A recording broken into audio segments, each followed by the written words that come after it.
সময়ত সমাজত নিৰ্যাতিত হৈ আহিছে নাৰী হিয়া লাগিলে কন্যা শিশুৱে হওক নাইবা বৃদ্ধা নাৰীয়ে হওক কিন্তু সেই নিৰ্যাতিত অবলা নাৰীয়ে সময়ত লাভ কৰিছেনে উপযুক্ত ন্যায় নাৰীৰ অধিকাৰ অপৰাধ আৰু ন্যায় মূলত এই বিষয়বস্তুক লৈ এবাৰ বিগ বাজেটৰ ছবি নিৰ্মাণৰ বাবে আগবাঢ়ি আহিছে ছবি নিৰ্মাতা তথা বিশিষ্ট অধিবক্তা জুনমণি দেৱী খাউণ্ড ছবিৰ নাম কুকি কুকিৰ মূল চৰিত্ৰত অভিনয় কৰিব ৰিতিশা খাউণ্ডে কুকিৰ পিতৃৰ চৰিত্ৰত অভিনয় কৰিব বলিউডৰ খ্যাতনামা শিল্পী অসম সন্তান আদিল হুছেইনে তাৰোপৰি বাহাৰুল ইছলামকে প্ৰমুখ্য কৰি অসমৰ বহু কেইগৰাকী লব্ধ প্ৰতিষ্ঠিত শিল্পী আৰু বলিউডৰ ছবিৰ সৈতে শেহতীয়াকৈ কাম কৰা আন কেইবাগৰাকীও অসম সন্তান শিল্পীয়েও ছবিখনত অভিনয় কৰিব ছবিৰ শ্বুটিঙৰ বাবে তেজপুৰৰ কেইবাটাও মনোৰম লোকেশ্যন ইতিমধ্যে নিৰ্বাচিত কৰিছে প্ৰডাকশ্যন হাউচে ছবিৰ প্ৰযোজনা জুনমণি দেৱী খাউণ্ডৰ চিত্ৰনাট্যৰ ৰূপ দিছে প্ৰণৱ জে ডেকা আৰু বিষ্ণুজ্যোতি সন্দিকৈয়ে ছবিৰ পৰিচালনা প্ৰণৱ জে ডেকাৰ ছবিত সংগীত পৰিচালনা দায়িত্বত আছে আৰছাদেৱ ৰহমান মূলত এখন সম্পূৰ্ণ বিগ বাজেটৰ ছবি হ'ব কুকি ইতিমধ্যে ছবিখনৰ প্ৰি প্ৰডাকশ্যনৰ কামো আৰম্ভ হৈছে কাহিনীৰ পটভূমি হৈছে এটা যথেষ্ট জ্বলন্ত বিষয় অতি স্পৰ্শকাতৰ বিষয় এটা সামাজিক বিষয় আৰু সেই বিষয়টো হৈছে যে আমি দেখা পাই আহিছোঁ যে নাৰী নিৰ্যাতনৰ ঘটনা দৈনিক বৃদ্ধি পাই আহি আছে আৰু এই নাৰী নিৰ্যাতনৰ যি পৰিসংখ্যা সেই পৰিসংখ্যা মানে এতিয়া ক'বলৈ ভয় লগা পৰিসংখ্যা হৈছে গোটেই ভাৰতবৰ্ষত আৰু বিশেষকৈ অসমত নাৰীজনিত অপৰাধৰ ক্ষেত্ৰত অসমে প্ৰথম শীৰ্ষত স্থান দখল কৰিবলৈও সক্ষম হৈছে আইনী মেৰপেচত কেনেকৈ নাৰী নিৰ্যাতনৰ ঘটনাবিলাক সোমাই পৰে আৰু সঁচাকৈয়ে নাৰীয়ে ন্যায় পায়নে সেইটোৱে হৈছে আমাৰ পৰৱৰ্তী চিনেমা যিখন হ'ব কুকিৰ মূল প্ৰশ্ন ছবিৰ কাহিনীৰ আলমত প্ৰয়োজনীয় বাকী প্ৰায় 150 চৰিত্ৰত অভিনয়ৰ সুযোগ দিব স্থানীয়ভাৱে তেজপুৰৰ শিল্পীকে আমাৰ মুখ্য কেইজনমান চৰিত্ৰহে ইতিমধ্যে নিৰ্বাচন কৰিছোঁ তাৰ বাদে বাকী গোটেইখিনি চৰিত্ৰ আমি তেজপুৰৰ আশে পাশে স্থানীয় শিল্পীসকলক সুযোগ দিয়াৰ কথা ভাবিছোঁ সেইকাৰণে অহা 31 তাৰিখে আমি ইয়াতে এটা অডিশ্যন অনুষ্ঠিত কৰিম আৰু মই আহ্বান জনাম সকলো স্থানীয় শিল্পী যিসকলৰ অভিনয়ৰ প্ৰতি ৰাপ আছে সেই সকলোকে মই অনুৰোধ জনাম অডিশ্যনলৈ আহিবলৈ ছবিৰ শ্বুটিঙৰ কাম আৰম্ভ হ'ব নৱেম্বৰৰ পৰা সকলো ঠিকে থাকিলে পৰিৱেশ চাই ছবি মুকলি কৰাৰ আশা পুহি ৰাখিছে বহাগ বিহুৰ সময়ছোৱাত তেজপুৰৰ পৰা হেমন্ত কুমাৰ নাথৰ report news 18 Assam north east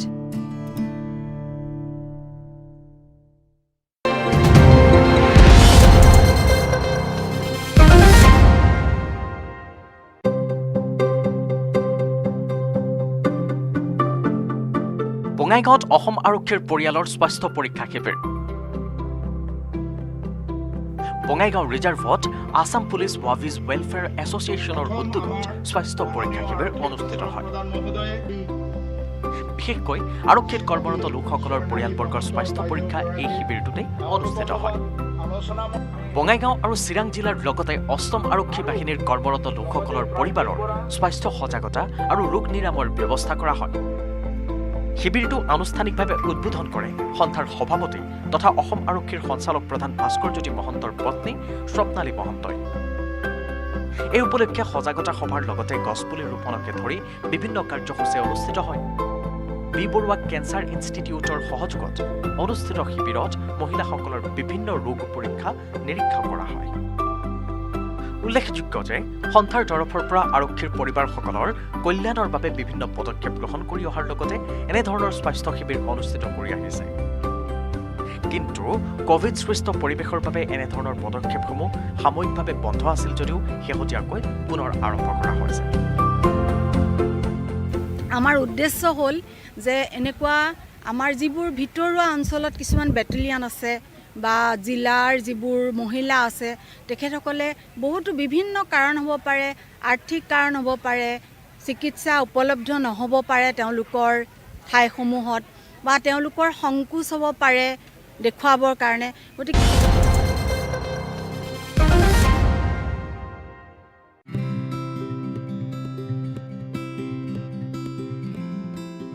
বিভিন্ন সময়ত সমাজত নিৰ্যাতিত হৈ আহিছে নাৰী সেয়া লাগিলে কন্যা শিশুৱে হওক নাইবা বৃদ্ধা নাৰীয়ে হওক কিন্তু সেই নিৰ্যাতিত অবলা নাৰীয়ে সময়ত লাভ কৰিছেনে উপযুক্ত ন্যায়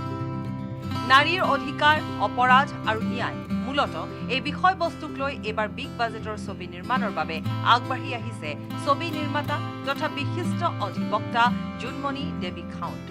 ছবিৰ নাম কুকি কুকিৰ মূল চৰিত্ৰত অভিনয় কৰিব ৰিতিশা খাউণ্ডে কুকিৰ পিতৃৰ চৰিত্ৰত অভিনয় কৰিব বলিউডৰ খ্যাতনামা শিল্পী অসম সন্তান আদিল হুছেইনে তাৰোপৰি বাহাৰুল ইছলামকে প্ৰমুখ্য কৰি অসমৰ বহু কেইগৰাকী লব্ধ প্ৰতিষ্ঠিত শিল্পী আৰু বলিউডৰ ছবিৰ সৈতে শেহতীয়াকৈ কাম কৰা আন কেইবাগৰাকীও অসম সন্তান শিল্পীয়েও ছবিখনত অভিনয় কৰিব ছবিৰ শ্বুটিঙৰ বাবে তেজপুৰৰ কেইবাটাও মনোৰম লোকেশ্যন ইতিমধ্যে নিৰ্বাচিত কৰিছে প্ৰডাকশ্যন হাউচে ছবিৰ প্ৰযোজনা জুনমণি দেৱী খাউণ্ডৰ চিত্ৰনাট্যৰ ৰূপ দিছে প্ৰণৱ জে ডেকা আৰু বিষ্ণুজ্যোতি সন্দিকৈয়ে ছবিৰ পৰিচালনা প্ৰণৱ জে ডেকাৰ ছবিত সংগীত পৰিচালনা দায়িত্বত আছে আৰছাদেৱ ৰহমান মূলতঃ এখন সম্পূৰ্ণ বিগ বাজেটৰ ছবি হ'ব কুকি ইতিমধ্যে ছবিখনৰ প্ৰি প্ৰডাকশ্যনৰ কামো আৰম্ভ হৈছে কাহিনীৰ পটভূমি হৈছে এটা যথেষ্ট জ্বলন্ত বিষয় অতি স্পৰ্শকাতৰ বিষয় এটা সামাজিক বিষয় আৰু সেই বিষয়টো হৈছে যে আমি দেখা পাই আহিছোঁ যে নাৰী নিৰ্যাতনৰ ঘটনা দৈনিক বৃদ্ধি পাই আহি আছে আৰু এই নাৰী নিৰ্যাতনৰ যি পৰিসংখ্যা সেই পৰিসংখ্যা মানে এতিয়া ক'বলৈ ভয় লগা পৰিসংখ্যা হৈছে গোটেই ভাৰতবৰ্ষত আৰু বিশেষকৈ অসমত নাৰীজনিত অপৰাধৰ ক্ষেত্ৰত অসমে প্ৰথম শীৰ্ষত স্থান দখল কৰিবলৈও সক্ষম হৈছে আইনী মেৰপেচত কেনেকৈ নাৰী নিৰ্যাতনৰ ঘটনাবিলাক সোমাই পৰে আৰু সঁচাকৈয়ে নাৰীয়ে ন্যায় পায়নে সেইটোৱে হৈছে আমাৰ পৰৱৰ্তী চিনেমা যিখন হ'ব কুকিৰ মূল প্ৰশ্ন ছবিৰ কাহিনীৰ আলমত প্ৰয়োজনীয় বাকী প্ৰায় 150 চৰিত্ৰত অভিনয়ৰ সুযোগ দিব স্থানীয়ভাৱে তেজপুৰৰ শিল্পীকে আমাৰ মুখ্য কেইজনমান চৰিত্ৰহে ইতিমধ্যে নিৰ্বাচন কৰিছোঁ তাৰ বাদে বাকী গোটেইখিনি চৰিত্ৰ আমি তেজপুৰৰ আশে পাশে স্থানীয় শিল্পীসকলক সুযোগ দিয়াৰ কথা ভাবিছোঁ সেইকাৰণে অহা 31 তাৰিখে আমি ইয়াতে এটা অডিশ্যন অনুষ্ঠিত কৰিম আৰু মই আহ্বান জনাম সকলো স্থানীয় শিল্পী যিসকলৰ অভিনয়ৰ প্ৰতি ৰাপ আছে সেই সকলোকে মই অনুৰোধ জনাম অডিশ্যনলৈ আহিবলৈ ছবিৰ শ্বুটিঙৰ কাম আৰম্ভ হ'ব নৱেম্বৰৰ পৰা সকলো ঠিকে থাকিলে পৰিৱেশ চাই ছবি মুকলি কৰাৰ আশা পুহি ৰাখিছে বহাগ বিহুৰ সময়ছোৱাত তেজপুৰৰ পৰা হেমন্ত কুমাৰ নাথৰ report news 18 Assam north east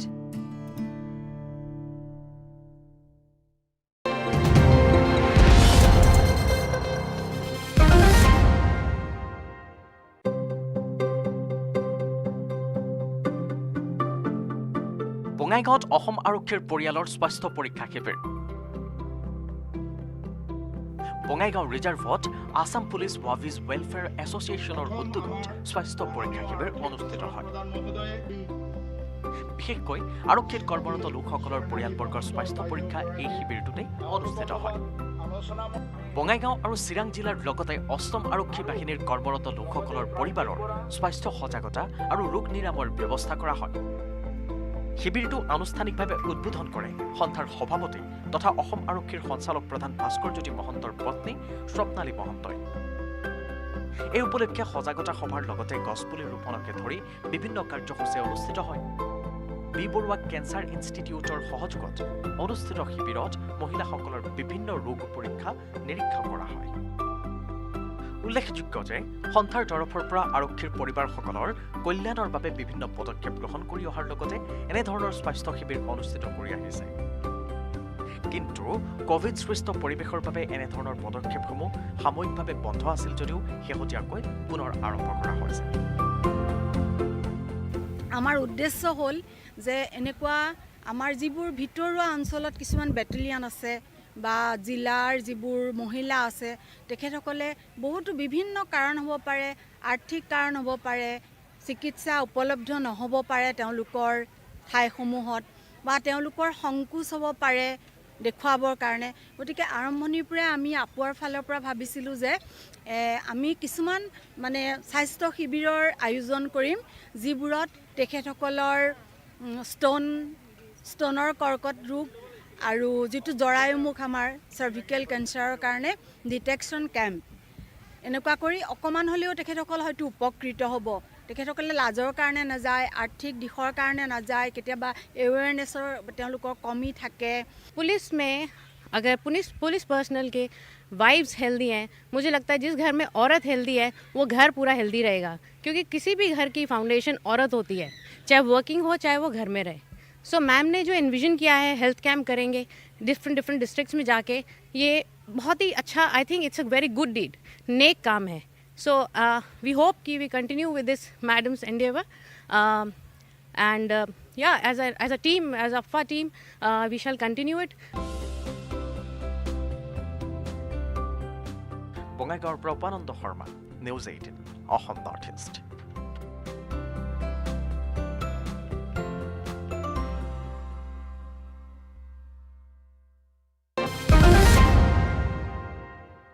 আমি বৰ্তমান উপস্থিত আছোঁ চীন ভাৰত সীমান্তৰ অৰুণাচল প্ৰদেশৰ কিবিটো অঞ্চলত ভাৰতীয় সেনাবাহিনীৰ এজন বিষয়াৰ সফলতাৰ খবৰ সংগ্ৰহৰ বাবে উপস্থিত হৈছোহি এই অঞ্চলত ভাৰতীয় সেনাবাহিনীৰ এজন বিষয়াৰ সফলতাৰ কাহিনীয়ে অনুপ্ৰাণিত কৰিব পাৰে নৱপ্ৰজন্ম আৰু দেশবাসীক চাওঁচোন আহক এই বিশেষ খবৰটো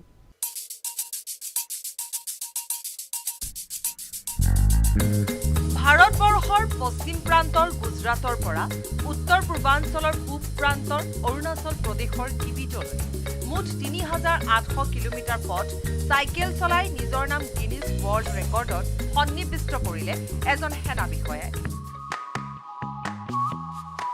সেনা বিষয়া ভাৰত পান্নুৱে যোৱা ১৭ অক্টোবৰত ৯ দিন ৭ ঘণ্টাত ৩,৮০০ কিলোমিটাৰ পথ চাইকেল চলাই গিনিজ ৱৰ্ল্ড ৰেকৰ্ডত নিজৰ নাম সন্নিৱিষ্ট কৰিলে বিষয়াজনে ইয়াৰ আগতেও সেনা বিষয়া ভাৰত পান্নুৰ নামত দুটা গিনিজ ৱৰ্ল্ড ৰেকৰ্ড আছে দ্ৰুততম একক চাইকেল চালক হিচাপে লেহৰ পৰা মানালীলৈ ৩৫ ঘণ্টা ২২ মিনিট আৰু ২২ ছেকেণ্ডত ৪৭২ কিলোমিটাৰ দূৰত্ব আৰু তেওঁৰ দ্বিতীয় অভিলেখ হৈছে ৫,৯৪২ কিলোমিটাৰ দীঘল গোল্ডেন কোৱাড্ৰিলেটাৰেল পথ যি দিল্লী মুম্বাই চেন্নাই আৰু কলকাতাক সংযোগ কৰে এইবাৰ তেওঁ গুজৰাটৰ কোটেশ্বৰৰ পৰা অৰুণাচল প্ৰদেশৰ কিবিথলৈ ৯ দিন ৭ ঘণ্টা ৩,৮০০ কিলোমিটাৰ পথ চাইকেল চলাই গিনিজ ৱৰ্ল্ড ৰেকৰ্ডৰ পুৰণা অভিলেখ ভংগ কৰে ইয়াৰ আগতে নৰেশ কুমাৰ নামৰ চাইকেলিষ্টজনে ১১ দিন ২১ ঘণ্টা ৫৭ মিনিট আৰু ২ ছেকেণ্ড চাইকেল চলাই এই অভিলেখ অৰ্জন কৰিছিল চাইকেল চলোৱাৰ আঁৰৰ অনুপ্ৰেৰণা সম্পৰ্কে সোধাত তেওঁ কয় ই মোক মুক্ত অনুভৱ কৰায় এয়া মোৰ ধ্যান Well, I am here at the easternmost part of the country, Arunachal Pradesh Kibitu, and I am with the man of the movement who has just completed a major milestone in cycling. He is none other than Lieutenant Colonel Bharat Pannu from Indian Army. First of all, we'd like to congratulate you from Network 18 for such a glorious achievement. Let us tell about your journey for last 9 days. Thank you so much for the appreciation. And the last 9 days, I started on 17th. I started from Gujarat at 7 a.m. And since then, I've been on road. I only get off my bike just to have my sleep break or nature's call. Otherwise, from past 9 days, my body, my face can easily show you everything, the fatigue which I have gone through. So I've been on bike. I crossed Gujarat, Rajasthan, Uttar Pradesh, Bihar, subsequently Assam, and now at Arunachal Pradesh. Which is the toughest terrain you have passed these days? So there's no doubt about it. It is Arunachal Pradesh. The amount of climbing which I had to do to reach Kibitu was phenomenal, and it is just not the climbing part. The gradient of the climbs was tough. So it is a good training ground for future cyclists. What are the kind of bicycles or bikes you have used during this record-breaking journey? I've used 2 bikes, both are road bikes. One is the time trial bike, Scott Plasma, and second is the Scott Foil 20. That is a aerodynamic aero bike.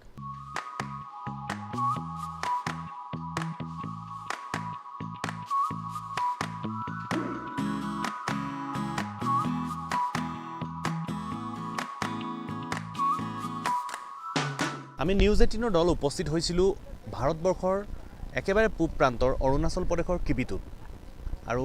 এই গোটেই আমি যিটো কৈছিলোঁ যে এজন army বিষয়াৰ বিশেষ সফলতাৰ কথা এই আৰ্মি বিষয়াজন হৈছে লেফটেনেণ্ট কৰ্ণেল ভাৰত পান্নু ভাৰতীয় সেনাৰ ইএমিৰ এই বিষয়াজনে গুজৰাটৰ কটেশ্বৰৰ পৰা অৰুণাচল প্ৰদেশৰ কিবিটোলৈকে 9 দিন আৰু 7 ঘণ্টা সময় অতিবাহিত কৰি প্ৰায় 3800 কিলোমিটাৰ চাইকেল চলাই আহি উপস্থিত হোৱাৰ পিছতেই ভংগ কৰিছিল পূৰ্বৰ Guinness book of world record আৰু ভাৰতীয় সেনাৰ এইজন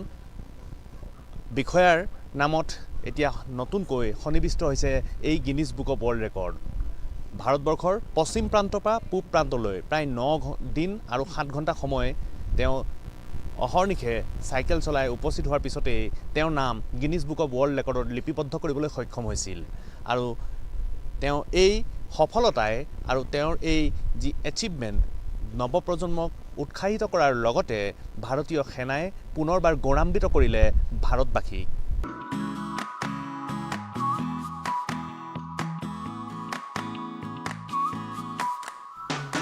অৰুণাচল প্ৰদেশৰ ভাৰত চীন সীমান্তৰ কিবিটোৰ পৰা নবুল কোঁৱৰ আৰু চাও হানচেং কোঁৱৰৰ report news 18 Assam north east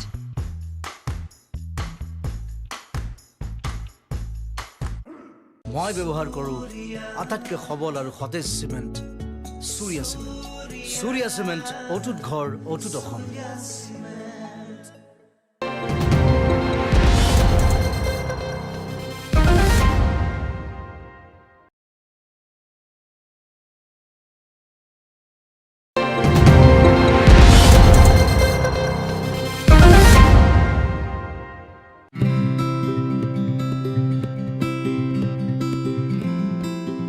বিভিন্ন সময়ত সমাজত নিৰ্যাতিত হৈ আহিছে নাৰী সেয়া লাগিলে কন্যা শিশুৱে হওক নাইবা বৃদ্ধা নাৰীয়ে হওক কিন্তু সেই নিৰ্যাতিত অবলা নাৰীয়ে সময়ত লাভ কৰিছেনে উপযুক্ত ন্যায় নাৰীৰ অধিকাৰ অপৰাধ আৰু ন্যায় মূলতঃ এই বিষয়বস্তুক লৈ এবাৰ বিগ বাজেটৰ ছবি নিৰ্মাণৰ বাবে আগবাঢ়ি আহিছে